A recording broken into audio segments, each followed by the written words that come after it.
In a cycling industry dominated by big brands, Pinarello is the little guy that everyone knows and respects. Founded in 1952 by Giovanni Pinarello, it's still family-owned and highly specialized. Its core business is racing bikes. I think that I am the best tester of my bike. Take my bike and go out, and maybe 1 hour is enough. I prefer 3 or 4, but just 1 hour, and just think about everything, many things. I prefer alone. Do you like it? Oh, I love it. I love riding with a bike. I love the bike, I love my job. Bradley Wiggins and Chris Froome, the last 2 winners of the Tour de France, rode these bikes. How important is it to win the Tour de France? Tour de France is something like, it's a dream, I think, for every brand of bicycle. We won 10 times with 7 different riders. This is very important because not only with one rider, we won with English, with the Germans, with the Spanish. This is good. Burning rubber on his Segway, Fausto Pinarello is very hands-on around the factory floor. He took over from his father at 25. That's 26 years ago. These days, Pinarello frames are manufactured in Taiwan using the finest Japanese carbon fiber, renowned for its strength-to-weight ratio, but they're still hand-finished in Italy. On the factory floor, it's all men. Everyone at Pinarello seems to be tifosi, passionate fans of cycling. It's just in the blood.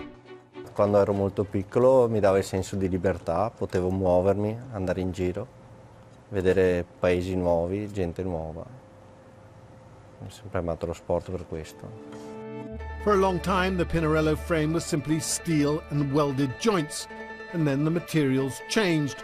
Aluminium in the 1990s, briefly magnesium at the advent of the new millennium, and now carbon fiber, a wonder material that is moldable, yet stiff, light, yet strong.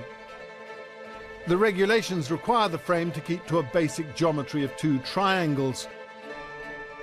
But the Pinarello designers played with the idea, made the tubing asymmetric to adjust for the greater pressure on the right-hand chain side of the bike. Our bike is fully asymmetrical. It means that the right side of the bike is a bit bigger than the left side of the bike. For example, the right leg of the fork is thicker than the left one. The rear stays on the right side is thicker than the left-hand side. You can see the asymmetry on a computer and in a cross-section of the carbon fiber tube itself.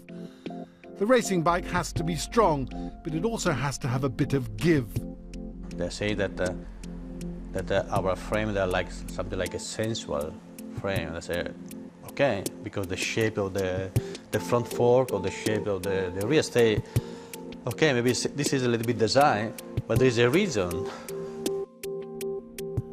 Racing bikes have never been lighter. A Dogma frame is just over 900 grams, the equivalent of a couple of bags of sugar or 2 hardback books. But the size of the frame is determined by the height and shape of a cyclist. Elvio Borghetto still has his frame drawings of the 5 times winner of the Tour de France, Miguel Indurain. Sì, il primo nome della lista è Miguel Indurain.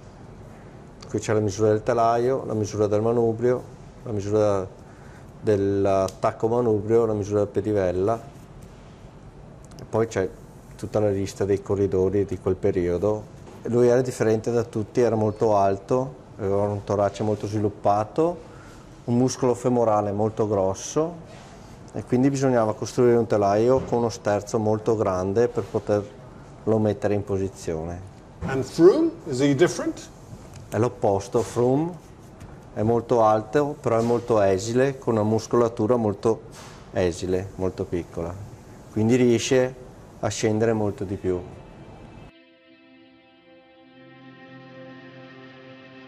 Of course, it's all about racing. In the Tour de France, the peloton or pack generally cruises along at about 30 miles an hour. Downhill, they can go over 60. In the quest for speed, everything is about minutiae, squeezing the most out of man and machine. Every muscle in one, every carbon fibre in the other.